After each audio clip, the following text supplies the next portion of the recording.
Il est pas mal ce tablier, non? Ah, franchement, moi j'aime bien. Ça va me permettre de cuisiner sans me salir, c'est peut-être bien. Aujourd'hui, encore une fois, un plat simple que tout le monde peut faire. Quand je vous dis, je l'ai mangé lors de la dernière semaine. J'ai mangé ce plat cette fois et je vais le manger le 8e. Parce que en fait, j'arrive pas à m'en lasser. C'est trop bon. Il y a presque rien comme calories dedans. Aujourd'hui, je vais vous montrer ça. Je peux plus garder ce secret pour moi-même. Il faut que je vous montre ça. Donc, comme d'habitude, la liste des ingrédients dans la description. C'est parti, j'ai faim là. Let's go. Et on est parti. Donc déjà, on va venir prendre notre magnifique, voilà, le coutal. Nos hauts de cuisse de poulet. Ici, on parle pas chinois. Alors, je vais pas ouvrir le paquet, on va prendre 2 hauts de cuisse, ça suffira pour une personne, vous allez voir.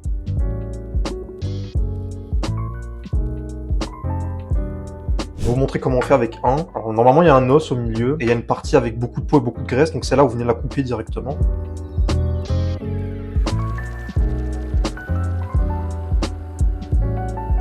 Donc vous venez refaire la même chose avec le deuxième haut de cuisse. On vient de désosser les hauts de cuisse, donc normalement vous avez entre 180 et 200 grammes de poulet. Ce qu'on va faire, c'est qu'on va venir prendre les morceaux les plus gros et venir les couper en petites bouchées.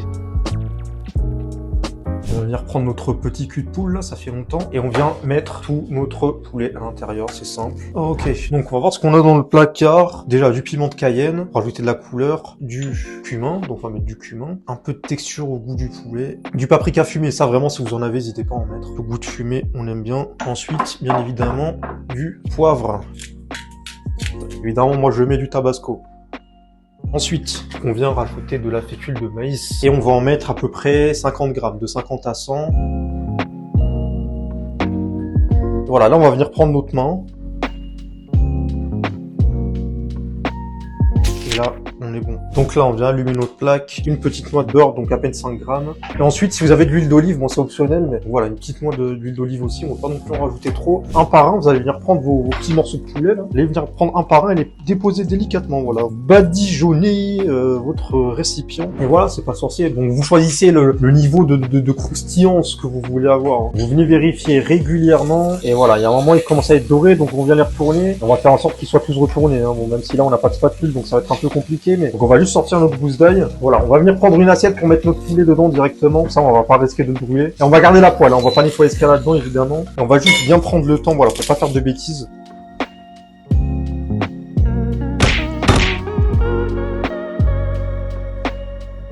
Normalement, si vous avez bien fait votre job, il vous reste un peu de matière grasse dans la poêle, donc on va réutiliser ce qui reste.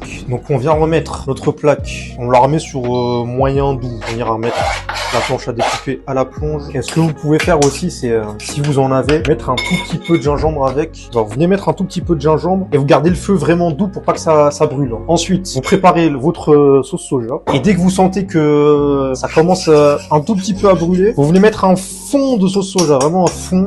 Et voilà, quand vous voyez que le gingembre s'est bien aggloméré avec l'ail. Vous remettez le feu sur le setting moyen, sur le paramètre moyen. Vous mettez un fond de sauce soja, vraiment un fond. Et ensuite, vous venez toujours tout de suite rajouter de l'eau. Voilà, donc je vais rajouter de l'eau. Vous rajoutez voilà, un fond de tasse, hein, pas plus. Hein. On veut juste faire un fond de sauce, vraiment, on va pas en rajouter trop. Ensuite, moi j'ai de la purée de piment, c'est optionnel. Si vous voulez pas que ça pique, vous en mettez pas, mais moi j'en mets, ça rajoute vraiment beaucoup de goût. Donc voilà, je mets une petite cuillère à café. Ensuite, vous vous souvenez le fond de fécule de maïs qu'on avait mis dans l'eau? Allez, c'est le moment, on va venir le réveiller, on met ça dans la poêle.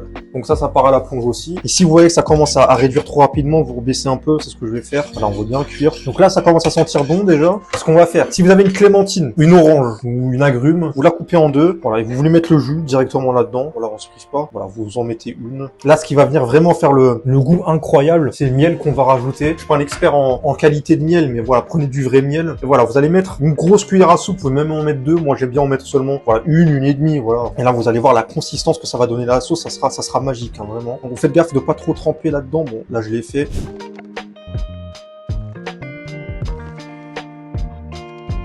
Voilà, donc là on a sorti le bol de notre cuiseur à riz. Bon, normalement pour une personne, ce qui serait suffisant, c'est 100 grammes. Moi, j'ai pas mangé de la journée, donc je vais mettre 125 grammes. Moi, je vais venir en mettre à peu près 125, 150. Voilà, là je pense que on est pas mal. Voilà, là on est bien. Le riz, faut le laver impérativement, parce que sinon c'est pas bon. Voilà, ça colle partout. Alors, vous prenez votre bol. Là, normalement il est sec. Vous mettez de l'eau à fond. Voilà, vous mettez de l'eau à fond. On va venir en enlever ensuite, donc pas de souci. Voilà, vous en mettez à fond. Voilà, vous mélangez bien. Et il faut que l'eau devienne bien trouble. Ensuite, on vient enlever la moitié de l'eau de de ce qu'il y a. Voilà. En faisant attention à faire tomber le moindre de riz possible à l'extérieur, vous remettez de l'eau et vous recommencez à mélanger. Et on vient faire ça 2-3 fois jusqu'à ce que l'eau devienne presque transparente. Ça serait le bon niveau pour le cuire. Nous, on va venir mettre plus d'eau. Plus d'eau parce que comme ça va venir plus remplir le ventre et il y en aura plus pour le même volume de riz. Il va prendre plus d'eau. Et donc, techniquement, la même quantité de riz sera beaucoup moins calorique si on en rajoute beaucoup plus d'eau parce que forcément, il y aura plus de volume. Le poids que ça va peser fera que, forcément, vu qu'on aura plus avec plus d'eau, il y aura moins de calories. Bon, je vais pas vous nous apprendre. What?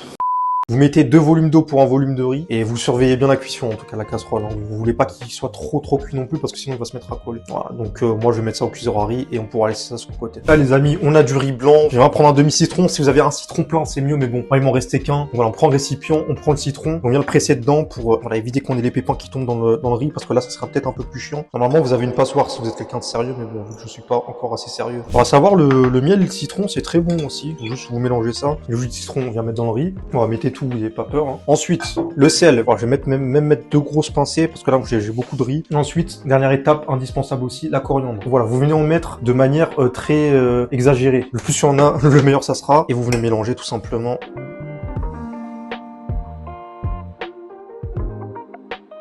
Voilà, venez juste goûter le riz. Ça manque de sel, je vais quand même en rajouter, tiens.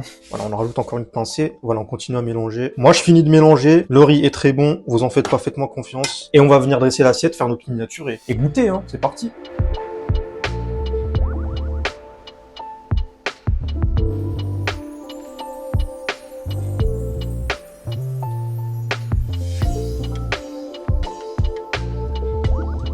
Bon voilà les lords, bon je fais un peu la vidéo, la fin de la vidéo à l'arrache comme d'habitude. Dans tous les cas, je sais que ça va être très très bon. J'ai pas encore goûté, mais bon j'ai déjà fait cette recette comme je vous ai dit. Donc voilà, j'ai qu'une envie, c'est d'aller la manger. Vous de votre côté, si vous avez aimé la vidéo, évidemment n'oubliez pas le petit j'aime, le petit commentaire, l'abonnement, ça m'aide énormément. Ça m'a fait plaisir de vous retrouver encore une fois pour vous partager une de mes petites recettes. Et on espère que on aura les 100 abonnés hein, avant la fin de l'année. Hein. C'est un but idéaliste, mais bon peut-être qu'on va y arriver, je sais pas. Dans tous les cas, abonnez-vous, ça m'aide beaucoup. Et voilà, n'oubliez pas que pour bien manger, il faut bien vivre, et pour bien vivre, il faut bien manger.